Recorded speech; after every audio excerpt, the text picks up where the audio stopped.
It's boarding time! Finally boarding to Istanbul! Can't wait to see you, Wedee! Hey everyone, welcome back to our channel. We are full-time travelers that have been on the road since April 2019. In July 2021, we took a hiatus from our travels and flew home to our respective countries. Wedee to the USA and Bernard to Singapore. Wedee shared his time with family and in Boston, and I shared my time in mandated quarantine, as well as some highlights of Singapore during the pandemic. Fast forward to October 2021, we are finally reuniting again in Istanbul after 4 months apart. Here is my experience flying out of Singapore Changi Airport. I arrived at the Jewel instead of the airport to take advantage of the early check-in privileges, as my flight departure was late in the night at 1 a.m. The plan was to drop off my baggage, have dinner, and spend some extra time with my family in the mall before my flight. Only to find out that early check-in at the Jewel is temporarily suspended due to the pandemic, and the food court was barren with limited options. I settled for a bowl of noodles and anxiously navigated my way to Terminal 3 with all my bags. There were no online check-in option, so I gave myself some contingent time by checking in about 4 hours ahead, just in case anything happens. After close to waiting 30 minutes in line, despite being in business class priority line, I finally secured my boarding pass and waved my suitcases goodbye. After I bid my family farewell, I cleared customs and arrived at the airside of the airport. Despite with an uptick of outbound flights, most of the restaurants and shops remain closed at the terminal. I am going to look for the Kris Lounge because I'm flying business class with Singapore Airlines. So, flying business class, I'm entitled to go enjoy the Kris Lounge. Let's go check it out. My business class ticket allowed me access to the Temporal SilverKris Lounge. It was a good spot to recharge with shower facilities, grab some hot food and cold bites, or enjoy free flow of house-poured wines and light spirits. The lounge is so crowded here. So I'm just gonna take a look at the food and the drinks offerings. But I decided to not stay here because I want to be away from people. Alternatively, you can now visit the new SilverKris Lounge, which was reopened in a larger premise about 3 weeks ago, as well as the new KrisFlyer Gold Lounge, which is scheduled to open in February 2022. Okay, my gate is open and hopefully check-in's gonna be smooth sailing. Let's go to Istanbul.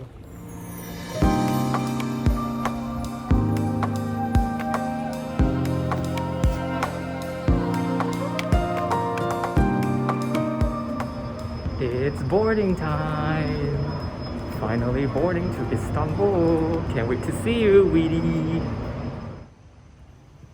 My flight, SQ392, operates an Airbus A350-900 twin jet. I paid 49,000 miles and $50 in taxes and fees for my business class ticket from Singapore to Istanbul. It was an incredible steal for a Saver Award ticket, flying 11.5 hours at a seat 16K by the window. With the absence of the overhead storage in the middle of the plane, the lavender and mahogany colored cabin not only felt modern, but also incredibly spacious. Along with the 42 massive size seats, offering a 28 width, which could comfortably fit 2 people, and 60-inch pitch, which opens up to 78-inch when lie flat. The 10 rows of business class seats are aligned at a 1-2-1 configuration, split into 2 cabins, with the first 6 rows in the forward cabin, followed by the next 4 in a smaller, more intimate cabin.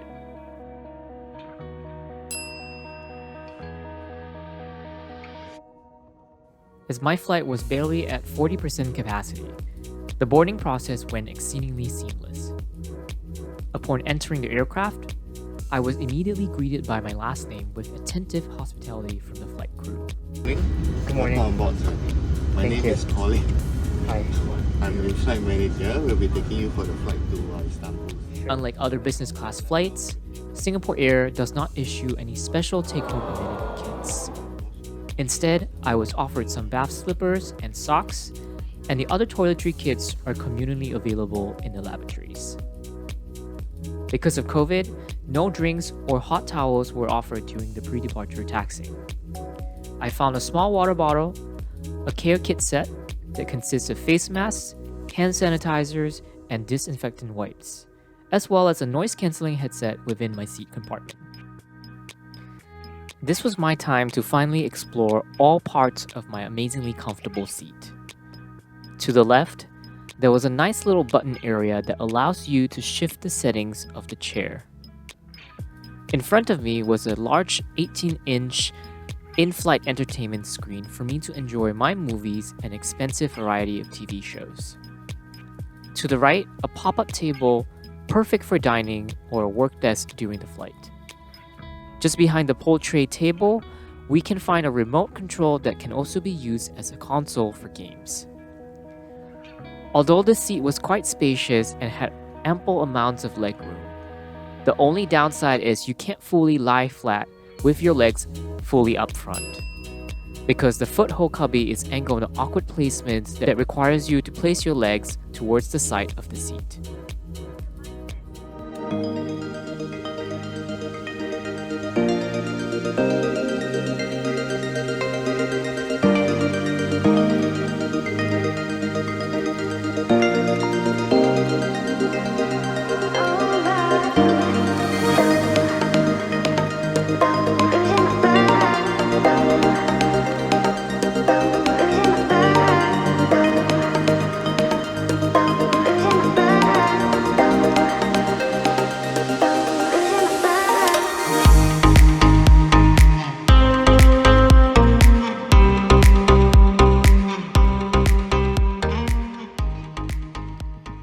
When the aircraft started cruising at 38,000 feet after takeoff, another flight stewardess, Kashmina, came to take my order for supper. Offering 3 options: fish, beef, or Pausing chicken rice. I definitely opted for the local dish, as it sounded really special having a taste of home above the air. Just as I was wiping down my tray table, Kashmina began my supper service with a white tablecloth setup and glassware for my appetizer. I thoroughly enjoyed my beautifully plated edamame and quinoa salad. With a side selection of fresh baked bread, the highlight was definitely the plump and juicy shrimp. After clearing my tray, my chicken rice was served as my main. Overall, it tasted okay, the flavor was there, but it felt overheated in the microwave. Lastly, dessert was a decadent lavender cream cake. It was a nice touch, but a tad too sweet for my liking. I was topped off another round of champagne before I entered my meal and headed to the bathroom to freshen up for bed. Upon returning to my seat, it was transformed into a bed setup with a layer of duvet topper and pillows. Visually, the bed looks really cozy and comfortable, but in reality, the bedding topper was really thin. So it was really hard for me to sleep on my side position, compounded with the dry air while wearing my face mask. I only managed about 2 hours of shut-eye. Throughout the rest of the flight, I was offered 2 rounds of honey lemon tea to combat against the air dryness, as well as plenty of mid-flight snack. Colin even stopped by once, offering to make me a bowl of ramen noodles, which I declined as I was really full from supper. I briefly used the 100 megabyte free Wi-Fi for business class passengers. The Wi-Fi speed was decent at 2 megabyte per second, and it also took some time connecting to the satellite signal. As we flew along the sunrise above the horizon over the Persian Gulf, soft mood lighting slowly lit up the cabin, prompting the start of our breakfast service. My flight attendant Kashmina came around once again to prepare to set my table. Breakfast with Singapore Air was a sumptuous affair. My intercontinental entree started with a mixed fruit platter, muesli, baked pastries, and some hot tea. Shortly after, I was served with creamy scrambled eggs, roasted potatoes, mushrooms, and veal sausage. The stand-up item being the sausages, which were very savory and tender. I ended my meal with another glass of champagne as we enter the countryscapes of Turkey, before we wind down and prepare for landing.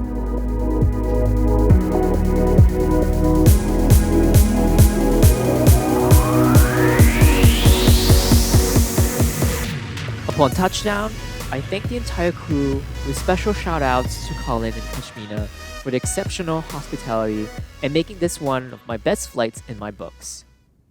Thank you for flying with us.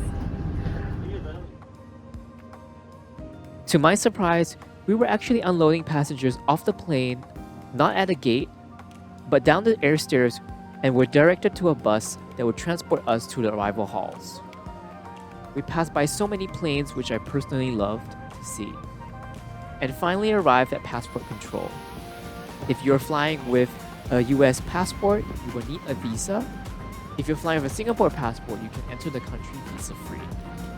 Okay, I just arrived and I was trying to struggle to find Wi-Fi. Apparently the international airport has free Wi-Fi for an hour, but you have to look for a kiosk machine and they will give you a ticket once you scan your passport and just go through the process, punch in my passcode, my passport number, and then I got Wi-Fi. Once through passport control, you will be in baggage claim. But you will first need to bypass the tempting duty-free section, which has a huge variety of treats, sweets, liquors, and souvenirs. Overall, the process through customs were quite simple and seamless, as they only check for basic documentations such as passports and ask questions about visiting purposes, vaccination status, and a hash code. No additional documents or PCR tests results were checked. Pro tip for any travelers flying into Turkey. You will need a hash code, which is essentially a QR code to track your whereabouts within the country. You may need this to enter certain public places such as malls, restaurants, or movie theaters. Turkey is basically open for tourism, short-term visit. As long as you have a vaccine status, you don't need to do a PCR test or quarantine. Pretty easy going. Now I see the taxi sign. I'm just gonna head to the taxi and just head to our Airbnb. Hopefully I can check in and it will be a seamless journey. Let's go. Alright, I'm officially at my Airbnb. It's some high-rise executive apartment. We'll see if you can check in right now. Taxi was about 210 lira, which is about 20 USD. I will be here for the next 24 hours to wait for Wedee's arrival from the US. Check out our most recent video where Wedee shared his flight flying into Istanbul from Chicago. Got him lost, so I have no idea. Stay tuned for our next video where we share our adventures in Turkey, Istanbul.